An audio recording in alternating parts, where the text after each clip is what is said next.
నమస్కారం, welcome to I dream ధర్మ మార్గం కార్యక్రమానికి స్వాగతం. నేను మీ విజిత.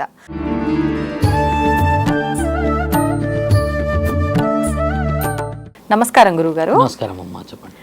గురుగారు, చూస్తుంటాం కొత్త కొత్త స్వామీజీలని, సాధువులు అని రకరకాల వాళ్ళని చూస్తున్నాం. రోజులు గడిచే కొద్దీ కొత్త కొత్తగా పుట్టుకొస్తున్నారనే చెప్పాలి. అయితే ఏంటి, వాళ్ళకు కూడా రకరకాల పేర్లతో పిలుస్తుంటారు. నాగ సాధువులు అని, శివరుద్ర సాధువులు అని చెప్పి, అఘోరాలు అని చెప్పి. ఏంటి వీళ్ళందరి మధ్య వ్యత్యాసం ఏంటి? బలమైన ప్రశ్న. ఒక స్త్రీ శరీరం ఎంత విలువైందంటే అమ్మా, ఇప్పుడు మీరున్నారు, మీరు ఎంత అలంకరణ చేసుకున్నా అంత అందంగా ఉంటారు. ఒకవేళ మీరు అలంకరణ చేసుకోకున్నా అందంగా ఉంటారు. ఎలా తెలుసా తల్లి? అమాయకత్వం అంటే ప్రేమ, ఒక అనుబంధం, వంట వండాలన్న ఆ ప్రేమ, ఆ ఆప్యాయత. ఒక స్త్రీ ఎంత కోపపడినా మొహం ద్వారా కోపపడదు, నోటి ద్వారా మాత్రమే కోపపడుతుంది. కానీ ఆ ఎక్స్ప్రెషన్లో లేకపోతే ఇంకేదో విషయంలో అమాయకత్వం తెలిసిపోయి ఇంకా ఆడవాళ్ళు ఎంతే అని వెళ్ళిపోతారు. అదే మగవాడైతే చూసే చూపు కూడా అసహ్యంగా ఉంటుంది. కోపంలో ఉన్నాడు ఈయన అని. ఆడవాళ్ళది అలా చూపించడానికి రాదు. కాబట్టి ఏంటంటమ్మా, ఒక నాగసాధువు ఎవరు అని అంటే, స్త్రీకి మొదటి రక్షకుడు నాగసాధువుడు. ఎవరు? ఒక స్త్రీకి ఎందుకు రక్షకుడు అయ్యాడంటే అమ్మా, ఒకప్పుడు శతాబ్దాల క్రితం వెళ్దాం విషయం. మన పైన దండయాత్రలు జరుగుతున్న తరుణం ఎక్కువ ఉండేది. బుక్స్లో రాస్తున్నాయి అవన్నీ.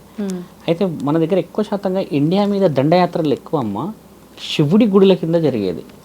ఎందుకంటే ఆయన దగ్గర సర్పం ఉండేది, ఎక్కువ నగలు, ఎక్కువ వజ్రాలు, వైడూర్యాలు దాచేవాళ్ళు. శివుడు ఎటర్నిటీ కదా. తర్వాత విష్ణు ఆలయాల కింద ఉండేది. వీళ్ళందరూ ఏం చేశారంటే అమ్మ, వేరే వేరే వేరే వేరే వేరే దేశస్తులంతా మన సంపద కొల్లగొట్టారు. మీరు బాగా గమనించండి. ఒక విగ్రహం కూడా మన దగ్గర చాలా కాస్ట్లీ ఉండేదమ్మా. ఈ రాయి అవన్నీ ఎత్తుకుపోయిన వాళ్ళు చాలా ఉన్నారు. ఇప్పుడు ఉన్నది ఓన్లీ 30-40% అమ్మ మన గుడిలలో సంపద. అందరు దోచుకెళ్ళిపోయారు. అలా వెళ్ళేస్తూ ఉంటే కొంచెం కాలక్రమేణా ఎన్నికెళ్ళినప్పుడు మన స్త్రీలను కూడా వీళ్ళు నిండుగా కట్టుకుంటారు, అమాయకంగా ఉంటారు. కాళ్ళ నుంచి మొదలు పెడితే తలదాకా వీరి యొక్క వివరణ చాలా చాలా ప్రేమగా ఉంటుంది, సాంప్రదాయం గొప్పగా అనిపిస్తుందన్న ఆ తరుణం, విచ్చలవిడితనం లేదు అన్న ఆలోచనని వీళ్ళు ఎత్తుకుపోయే తరుణం తెచ్చారు. ఆడవాళ్ళని ఎత్తుకుపోయేవాళ్ళు మన దగ్గర నుంచి. అలా ఎత్తుకుపోయే ఆ తరుణాన్ని మన దగ్గర జీర్ణించుకోలేకపోయారు మన వాళ్ళు. ఎలా? మన సంపద ఎత్తుకుపోయారు, మన విగ్రహాలు ఎత్తుకుపోయారు, మన గోపురాలు ఎత్తుకుపోయారు, అన్నీ ఎత్తుకుపోయారు. కానీ ఏదైనా మేము సంపాదించగలం, కానీ మా స్త్రీలని, మా అమాయకత్వాన్ని, మా యొక్క ప్రేమని, మా సౌభాగ్యాన్ని, మా పిల్లలని అన్న ఆ తరుణాన్ని శ్రీ శ్రీ శ్రీ దత్తాత్రేయుడు తట్టుకోలేకపోయాడు. ఆయన దత్తాత్రేయుడు భూమి మీద పుట్టి ఆయన ఊరు ప్రచారం కోసం తిరుగుతూ ఉండేవాడు. ఇప్పుడు నేను తిరుగుతున్నా అన్నా కదమ్మా, అలాగా ఆయన ఏం చేశాడంటే, నా శరీరం పోయినా పర్లేదు కానీ స్త్రీని కాపాడాలి అన్న తరుణం తెచ్చాడు. తెచ్చి ఒక ప్రకటన ఇచ్చాడు. నాకు శరీరం మీద ఆశ లేని వాళ్ళు, దైవం కోసం ప్రాణం ఇచ్చేవాళ్ళు, ముఖ్యంగా ఇల్లు సంసారం ఈ భూమండలాన్ని కాపాడే వీరులు కావాలి, కండకావరం ఉన్న వాళ్ళు కావాలి, పొగరుతో ఉన్న వాళ్ళు కావాలి అన్న ప్రకటన ఇచ్చాడు. ఓకే. 1200 మంది వచ్చారు. 1200 మంది రాగానే అందులో 500 మందిని ఫిల్టర్ చేశాడు మైక్రో లెవెల్లో. మీకు 12 సంవత్సరాల శిక్షలు ఇస్తాము, దానిలో ఒక స్త్రీపై వ్యామోహం ఉండకుండా మీ అంగస్తంభనని తీసేస్తాము అని కర్రతో కొడతారు. అక్కడ అంగస్తంభన జరగదు. ఇంకా వాళ్ళకి ఎప్పటికీ స్త్రీ పైన వ్యామోహం రాదు. ఒకటి. రెండవది, మీరు నీళ్ళల్లో కానీ, ఏ అడవిలో కానీ, మంచులో కానీ మీ ఊపిరిని బిగించి ఉండాలి, దానికి శిక్షలు ఇస్తాము. 4 నుంచి 8 గంటల ఊపిరి ఆపవలేను. ఇదొక విద్య. ఇంకొక విద్య, భిక్షాటన చేసి మాత్రమే భోజనం చేయాలి, 7 కడపలు మాత్రమే దాటాలి. 7వ కడపలో భిక్షాటన అడిగి వాళ్ళు ఇయ్యకపోతే వెనుదిరిగి వచ్చేసి మీరు ఆ రోజు మీ ఆహారం కేవలం నీళ్లు, ఊపిరి మాత్రమే. మళ్ళీ నెక్స్ట్ డేనే 12 లోపే భిక్షాటన చేయాలి. ఇలా నియమాలన్నీ పెట్టి తల్లి 12 సంవత్సరాలు మహావిద్యలను నేర్పించి శరీరాలని, రుద్రాక్షలని, వారి యొక్క కేశాలని అత్యంత బలముగా చేసి 12వ సంవత్సరం 3 కుండలు ఈ చేతిపైన, ఈ చేతిపైన, నెత్తిపైన ఇలా పెట్టి, ఒక ఈ ఎడమ కాలుని ఈ కుడివైపు పెట్టి నిల్చోపెట్టి ఉన్నప్పుడు ఆ 3 కుండలు కదలకుండా, నీ కాళ్ళు కదలకుండా 3 నిమిషాలు కర్రతోని మగవాడి అంగస్తంభన పైన కొట్టుతుండే. కొట్టినప్పుడు ఒకవేళ కుండ కింద పడినా, కాలు కింద పడినా విద్యకి నీవు అనర్హత సంపాదిస్తావు అర్హత కావాలంటే నేను పెట్టే ఈ శిక్షని భరించాలి, లాస్ట్ ప్రోగ్రెస్ రిపోర్ట్ అది. అలా చేసిన తర్వాత అమ్మ 3 నిమిషాల తర్వాత కర్రతో బాగా కొట్టిన తర్వాత ఇక్కడ బొట్టు పెడతారు. ఇప్పుడు నేను ఇలా పెట్టుకున్నాను, అలా బొట్టు పెట్టి హర హర మహాదేవ్ అని పెట్టి ఆయనకి నామాన్ని మార్చేవాళ్ళు. అలా మార్చిన తర్వాత ఆయన పునర్జన్మ తీసుకున్నవాడు అవుతాడు. అంటే ఆయన గత జీవితం అంతా ముగిసింది, కొత్త జీవితం వచ్చింది గురు సాధకుడు లాగా. అలా వచ్చాకమ్మా దండయాత్ర మళ్ళీ మొదలైంది. అప్పుడు 10,000 మందిని హరహర మహాదేవ్ అని తలలు తీసేశాడు. అది మన దగ్గర రాస్తుంది, మన దగ్గర యూట్యూబ్లో కూడా మీరు చూడొచ్చు. వాళ్ళ ఆ 10,000 మందిని వెనక్కి పంపించిన దేశం ఆఫ్ఘనిస్తాన్ అని రాసింది కూడా. ఆ ఆఫ్ఘాన్ దేశస్తులని వెనక్కి పంపించి నేను ధర్మం కోసం మాత్రమే నీ తలను తీస్తున్నాను, అంతకు మించి నువ్వు నా శత్రువుడు కాదని చెప్పేసి తలలు తీసి వాళ్ళ కిందే పెట్టారు. అంటే ఇప్పుడు మీరు వచ్చారు గొడవపడ్డారు, మీ తల తీసి అక్కడ పెట్టడం వరకే. వాళ్ళు ఆ హరహర మహాదేవ్ అన్న ఆ యొక్క వైబ్రేటింగ్ చూసేమ్మా గుండెలు ఆగి చనిపోయినాయి 1000 గుర్రాలు. అంటే ఆ సౌండ్కి ఎక్కువ శాతంగా మగవాళ్ళది మెయిన్ అసెట్ గొంతే అమ్మ, చాలా గట్టిగా ఉండాలంటారు. ఆ అసెట్ కూడా దాన్ని నేర్పించేవాళ్ళు. వాళ్ళు ఆ అరిచిన తరుణం, వాళ్ళు కాపాడిన ఆ తరుణమే నాగసాధవులు. నాగసాధవులు అంటే అమ్మ ఇది అర్థం ముఖ్యంగా చాలా మంది తెలియాల్సింది, నగ్నంగా ఉండేవాళ్ళు నాగసాధువులు. నాగ సాధువులు అంటే అర్ధనగ్నంగా ఏమీ ఉండకుండా ఒక చిన్న క్లాత్ మాత్రమే కట్టుకుంటారు ఇక్కడ అంతే. అలా ఉన్న ఆ తరుణాన్ని నాగ సాధువులు అంటారు. వీళ్ళు కేవలం శివుడి యొక్క నామంతో పాటు మహాశక్తిని, విష్ణు మహానీయుడిని, సూర్య భగవానుడిని, వినాయకుడిని 5 దేవతలని పూజించేవాళ్ళు. శివుడే అంతిమమని, మహాశక్తి ఊపిరి కోసమని ఇలా 5 పూజించేవాళ్ళు. శాసన గ్రంథాల్లో వినాయకుడు మొదటి స్థానం. అయితే వీళ్ళు అఘోరాలు ఎవరు? మళ్ళీ నాగసాధువుల తరుణం ఇది కదమ్మా. మరి శివరుద్ర సాధువులు ఉన్నారు. అయితే అఘోరాలు ఎవరంటే తల్లి, ఈ అఘోరాలంట జీవితంలో ఓడిపోయిన వాళ్ళు అఘోరాలు. అంటే రెస్పాన్సిబిలిటీస్ తీసుకోలేక ప్రేమించి మోసం చేసి ఆడపిల్లలు వెళ్ళిపోయిన వాళ్ళు, వచ్చిన భార్య సరిగా చూడకపోకుండా ఈయన జీవితం మీద విరక్తి రావడాలు, స్నేహితులు మోసం చేస్తే జైలు శిక్షలు అనుభవించిన వాళ్ళందరూ బ్రతుకుతే ఈ శరీరం పుణ్యకార్యమాలకు బతికిస్తాం లేదంటే చేద్దాం అన్న వాళ్ళే అఘోరాలు. అఘోరాలకి పురుషత్వం ఉంటుంది, స్త్రీని గౌరవిస్తారే కానీ వాళ్ళు ఎప్పుడు కూడా స్త్రీని లొంగ తీసుకోరు. వాళ్ళకి మళ్ళీ 12 సంవత్సరాల శిక్ష ఉంటుంది అక్కడ. అలా చేస్తే అలా ఉంటుంది. ఆడవాళ్ళని ఇబ్బంది పెట్టడం కాదు, అఘోరాలకి కూడా 12 సంవత్సరాలు మళ్ళీ శిక్షిస్తారు. శిక్షణ ఆడవాళ్ళని చేసే తరుణం కాదు, వీళ్ళు చెయ్యరు. వీళ్ళు ఏం చేస్తారంటే మళ్ళీ ఈ నాగసాధువుల దగ్గరే వీళ్ళకి మళ్ళీ క్లాసెస్ 12 years.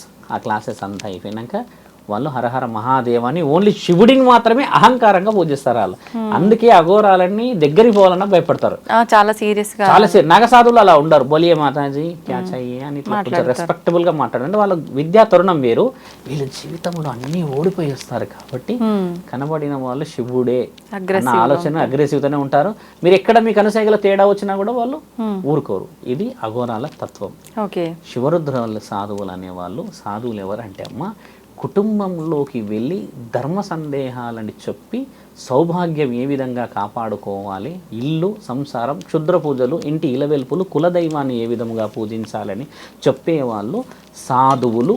వాళ్ళని శివరుద్ర సాధువులు అన్నా కూడా ఓకే, యాక్చువల్లీ సాధువులు అంటారు. సాధువులేమో ఇంటిని కాపాడితే, అఘోరాలేమొచ్చేసి సమాజాన్ని కాపాడితే, నాగసాధువులు వచ్చి దేశాన్ని కాపాడారు. ఈ ముగ్గురు చేసేది ఎవరి కోసం? శివుడి కోసం. శివుడు ఎవరి కోసం చేయమన్నాడు తల్లి? చిరునవ్వు కోసం. ఆ చిరునవ్వు ఎవరు తల్లి? మీలాంటి ఆడపిల్లలు, అక్కలు, చెల్లెలు, అమ్మలు. ఈ ముగ్గురు ఆడపిల్లల్ని కాపాడడానికి వచ్చిన వాళ్ళే నాగసాధువులు. ఇదంతా ఎక్కడ చరిత్రని హీనులు చేయలేరు వీళ్ళు.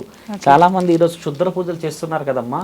నా పేరు శివరుద్ర, ఒక్క క్షుద్ర పూజ కూడా చెయ్యడు శివభక్తుడు.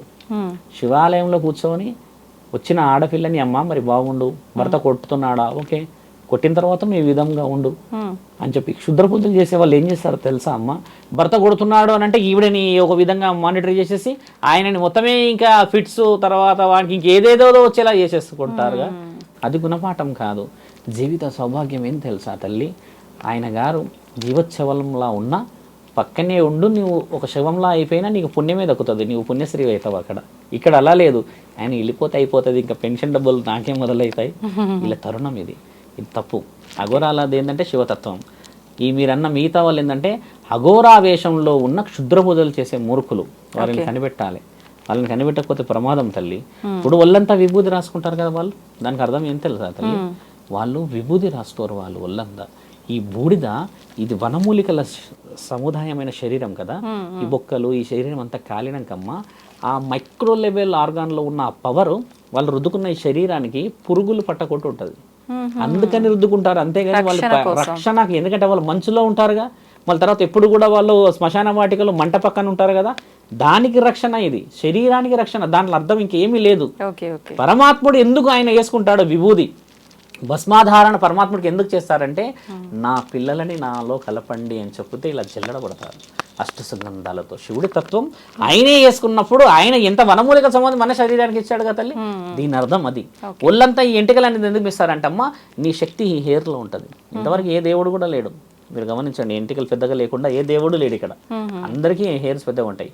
శక్తి ఒక స్త్రీకి కానీ ఒక పురుషుడికి కేశ, ఈ కేశాలే. ఒక 100 సంవత్సరాల క్రితం వెనక్కి పోదామమ్మా, ఇద్దరికి సేమే ఉండేటి హెయిర్స్, ఆడవాళ్ళకి మగవాళ్ళకి అంతే. ఇక్కడ కూడా ఈ చిన్న చిన్న లేవు, చిన్న చిన్న పాశ్చాత్య దేశాల నుంచి వచ్చాయి మనకి. కాబట్టి ఏంటంటే ఈ ఎంటికలు వాళ్ళు పెంచడానికి గల కారణం, దీని మీద కూడా 1200 రుద్రాక్షలు పెట్టగలరు వాళ్ళు, అంత శక్తి ఉంటుంది ఆ హెయిర్స్కి. వాళ్ళు చూస్తాంగా ఎంటికలు ఇక్కడ నుంచి వదిలిపెడితే రుద్రాక్షలు ఉంటాయి. ఈ కేశఖండన లేని వాడు అఘోరాకి సిద్ధం కాలేడు. ఈ ఎంటికలు అనేది పెంచకపోతే అమ్మ నీకు అర్హత రాదు ఈ శరీరానికి. బాగా గమనించండి, మొత్తం ముస్తాబయ్యి నీకు ఎంటికలు లేకపోతే తల్లి ఇంకా దానికి ఉన్న, మీరు ఆలోచించండి, ఆడవాళ్ళకి కూడా అదే. ఈ అఘోర తత్వానికి ఈ హెయిర్స్ చాలా ఇష్టం. ఇప్పుడు నిన్న ఎంటికలు వదిలేస్తే నడుముల దాకా వస్తాయి, పౌర్ణమి రోజు మాత్రమే వదిలేస్తాం, మిగతా రోజులు వదిలేను. అంటే ఆ రోజు మేము కూడా కొన్ని పూజల్లో కూర్చుంటాం, దైవాధీనంలో నేను తండ్రికి దగ్గరగా వెళ్ళాలన్న ఆలోచనతో చేసి కొన్ని నియమ నిబంధనలు పాటిస్తాం కదమ్మా. ఇది లేని వాళ్ళని గమనించేయాలి, ఈయనకు పూజ వస్తుందా రాదా అని. ఇప్పుడు మీరు అది తీసి దువ్వటం అవన్నీ చేస్తారా? చేయమని ప్రశాంతం, చేసుకోకపోతే అంత పెద్దగా ఉంటే రాదంటారు కదా, మీరు చూసుకోవట్లేరు ఆడవాళ్ళు అంత పెద్దదాన్ని. అలవాటు అలా అంటే కొంతమందికి ఇట్లా ఉన్న గడ్డలు కట్టేసి లోపల అలాగే ఉన్నాయి తల్లి. మరి ఎట్లా దువ్వడానికి వస్తుంది అట్లా? అంటే మొత్తం అంతా మీరు అన్నట్టుగా అంత నీట్ గా అలా తీసి అంత లేదు తల్లి. దాన్ని ఒక తరుణంగా తీసి చుట్టి అలా కట్టేసి నీటి పెట్టుకో. ఈ మధ్యలో అంతా కట్టేసింది, దాన్ని తీసేసి అలా పట్టి పెడతాం, ఇలా కిందకి వదిలేస్తాం. మీరు అన్నట్టుగా ఏంటంటే రోజు దాన్ని షవరింగ్ చేసో లేకపోతే దాన్ని రోజు కావాలి డ్రైయింగ్ రియల్ హెయిర్ తీసుకోండి. ఇది బిజినెస్ చాలా పెద్దది, హెయిర్స్ మీకు తెలుసు కదా. పొద్దున్నే మొదలవుతారు వాళ్ళు మైకులు పట్టుకొని 2000కి ఇచ్చేస్తాము, ఇచ్చేయండి అనేది పెద్ద బిజినెస్ అది. హెయిర్స్ అన్ని రియలే. కాబట్టి చాలా మంది అడిగారు కూడా, క్వశ్చనింగ్ ఏం చేస్తారంటే, స్వామి మీ జుట్టు అంతుంది ఆ పైన గూళ్ళు కట్టుకోవచ్చు అంటే, నేనేమైనా ఇల్లు కట్టుకొని ఆయన అని మెసేజ్ పెట్టిన కింద కామెంట్లు. ఇది లేకపోతే శుభరుద్ర అనే ఒక మాటకి విలువ రాదు. ఎందుకంటే శుభరుద్ర ఎవరికి బానిస? శివుడికి బానిస. మరి శివుడికి బానిస అని అంటే మరి మనం కూడా ఆ భక్తికి కనబడాలి. భక్తి ఇలానే ఉంటే వస్తుందా అనే తరుణాన్ని పక్కన పెడితే అమ్మ, మనసు ఈ శరీరాన్ని కేర్ చేయాలి. ఒకసారి వెనక్కి చూస్తే చరిత్రలో పెద్ద శాస్త్రవేత్తలందరూ ఈ వీటిపై దృష్టి పెడితే ఇది వీటిపై దృష్టి రాదని చెప్పి దీన్ని వదిలేశారు. దీని ముఖ్య కారణం అది. ఊరికే నువ్వు దీన్ని కట్ చేస్తావు, మళ్ళీ ఇటువైపు అంటావు అటువైపు అంటావు, అబ్బాస్ కటింగ్ అంటావు, పవన్ కళ్యాణ్ కటింగ్ అంటారు. ఇన్ని కటింగ్లకు దీనికే కాన్సన్ట్రేషన్ పోకుండా దాన్ని వదిలేశారు. ఈ సాధు లక్షణాల్లో ముఖ్యమైనది అదే తల్లి. శివుడికి లేదు అలాగా, శివుడి పద్ధతి వేరు. శివుడు కట్టింది ఏంటంటే అన్ని కష్టాలను కడతాడు అక్కడ, ఆయన అన్ని జడలు వేరు, మళ్ళీ దాని తరుణాలు వేరే ఉన్నాయి. కాబట్టి ఏంటంటే కొంచెం భక్తిలో అలా పోవాలిగా తల్లి, మార్గం అది. మీరు అన్న విషయాలు అవి తల్లి, ముగ్గురు విషయాలు అవి. అయితే మొత్తానికి ఇది డిఫరెన్స్ వీళ్ళ ముగ్గురు మధ్య, మంచి డిఫరెన్స్. థ్యాంక్ యూ అండి, ధన్యవాదాలు తల్లి.